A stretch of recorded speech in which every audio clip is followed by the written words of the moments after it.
everybody, I'm Chef Danielle Sepsy and this is Gnome at Home. And today we're going back to my roots. We are doing authentic meatballs because it's Sunday and that means sauce. Every single Sunday my family gets together and we have a big pot of sauce on the stove. My grandma would be sitting over there hovering over the pot with a big wooden spoon, stirring those incredible meatballs. And let me tell you, they are incredible. They're the most flavorful, soft, wonderful meatballs you'll ever have, and you will never make another recipe again. So let's get right to it. To start, let's talk about the meat. So of course you can always use ground beef and just use all ground beef, but I like to do a blend of ground beef, ground veal, and ground pork. The ground beef gives you that wonderful beefy flavor, of course, that you know and love in a meatball. The veal actually is super tender and just adds a nice richness and also, better texture. And the ground pork just adds extra flavor. And so all these three together, it is the holy trinity in a meatball. I recommend getting all three. So here I have about 1.5 pounds of ground beef, and I like to use 80-20. So that means there's 20% fat. The fat brings a lot of flavor to the table as well. 1/2 pound of the ground pork and 1/2 pound of the ground veal. So you're gonna add all the best flavors and textures all in this one meatball. Flat leaf Italian parsley. This will add a nice, bright, fresh flavor. We love fresh herbs. I don't recommend using dried here. The fresh is really going to make a big difference. I'm actually just gonna cut the nice tops off. I washed this thoroughly. You have to be careful with parsley. It often collects a lot of dirt and grit, so make sure you wash it really thoroughly. So now we have all that beautiful Italian parsley. If you have a few stems in there, it's totally fine, especially if they're smaller, they're really tender. And then just take your knife and just chop. Just run your knife through. Oh, it is so fragrant the second your knife blade hits those herbs. Now let's start to put together the meatballs. Here's another tip here. The more eggs, the better. You're gonna get a really rich flavored meatball and a really tender, soft meatball. So as many eggs as we can pack in there, the better. So I'm just gonna quickly mix together the three meats just so it's blended, but you don't wanna over mix it either because the more you handle your meat, the more tough it kind of gets. So we've got all that fresh parsley. This is about 1/2 cup of fresh chopped parsley. I've got locatelli cheese. So this is a pecorino romano cheese. You can also use ground Parmesan cheese. I'm going to put about 1/4 cup or so to start of the cheese. We may add a little more cheese in a little bit. I'm gonna test it.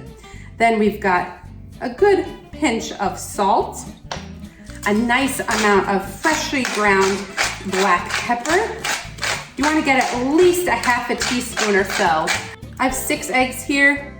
I'm just going to kind of get a feel. I'm gonna put 4 to start and just mix with my hands. So it's looking like maybe 4 eggs here is enough. You just want it to be pretty moist and wet. Now for the secret. A lot of people use breadcrumbs, dry breadcrumbs. No, no, no.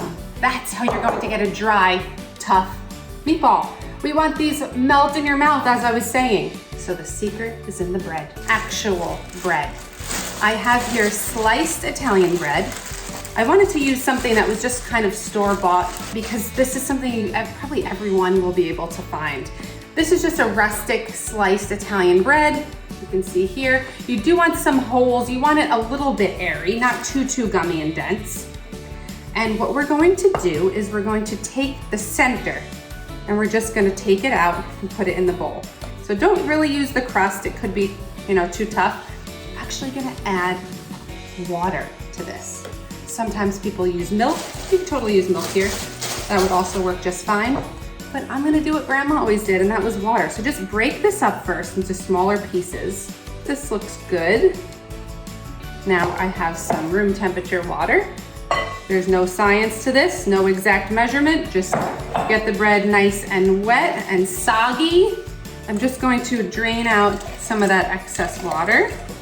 We're going to just squeeze some of that water out.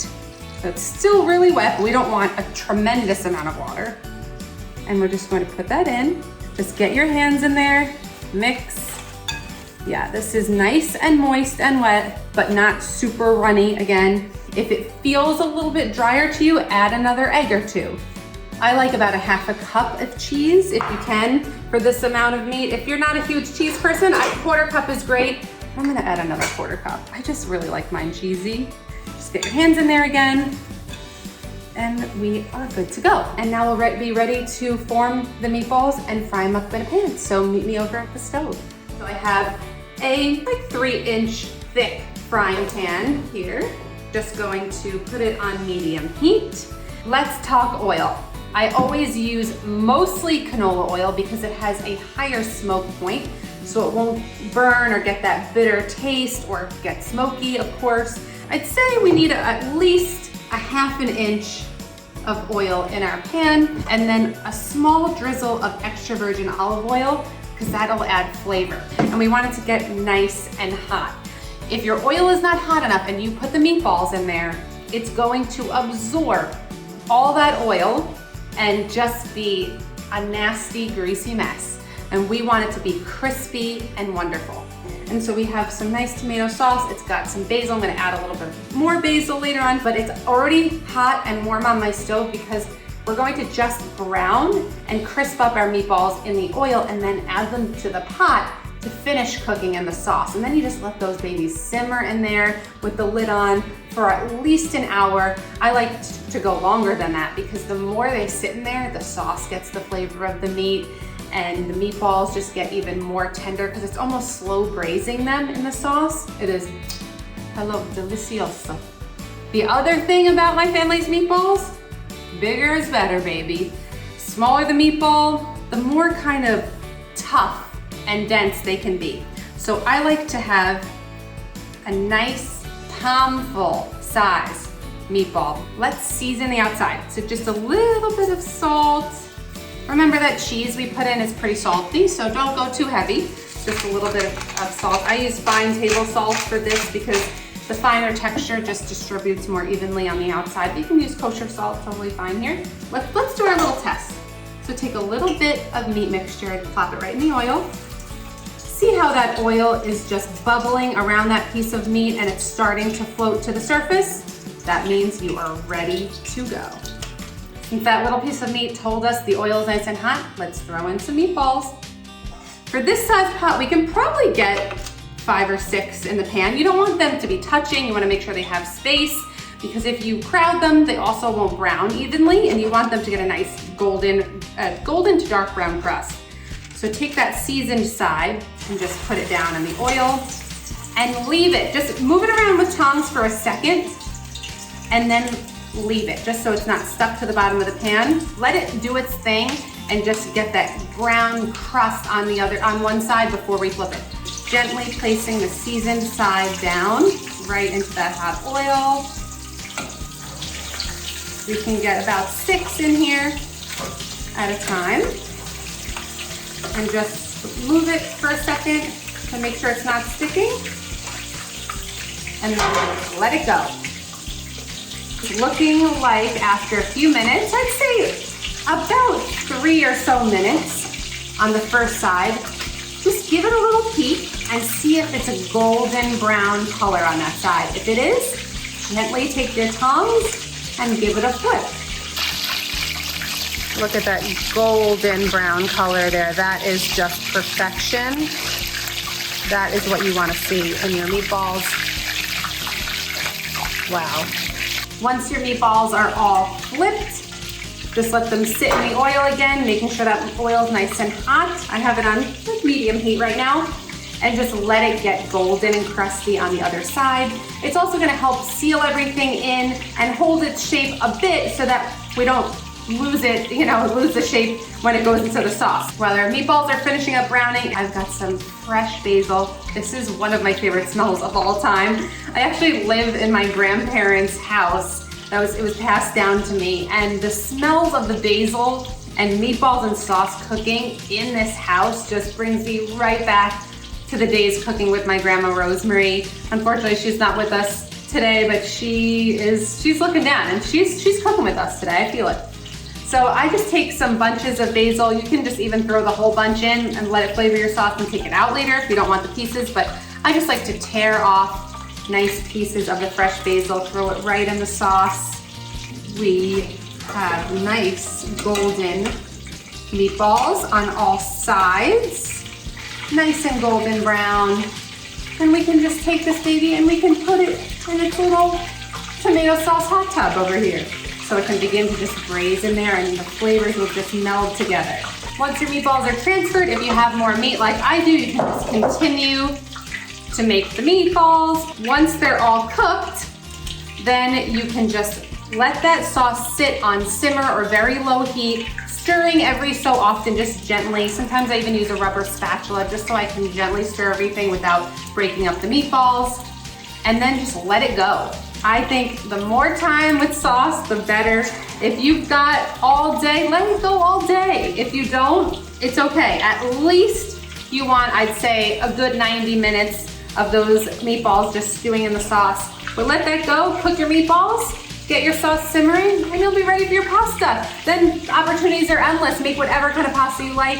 I'm having spaghetti tonight, but my mom always made rigatoni. That was kind of her pasta of choice, but tonight felt like spaghetti. So we're just having spaghetti. Let's do it. All right, it's been about 90 minutes. I cooked my spaghetti. I tossed some of the tomato sauce with the spaghetti, and now it's ready to plate and, of course, take a bite and enjoy the fruits of our labor. Always toss your pasta with sauce. Now it's time for the meatballs. Are you ready? I am. Just gonna put one big one right on top. Oh my goodness. Also, I like a little extra Parmesan cheese. You can put a little sprig of basil if you want, but I'm just gonna dig in. You've got that meatball. Oh yeah, so soft, fall apart, tender. And you might be surprised to see, I don't put any garlic inside the meatballs. There's no dried oregano. Those things tend to be super harsh inside the meatball, and just, I want everything to just balance each other out really nicely. There's already some garlic in my tomato sauce. That is just grandma right there, right? It's such a comforting and perfect dish for any time of year, any time of day, really. So satisfying. You can just make the meatballs on their own. You can even make meatball sliders or sandwiches. Thank you so much for joining me, guys. I'm Danielle Sepsy. Be sure to click the notification bell down below if you haven't already.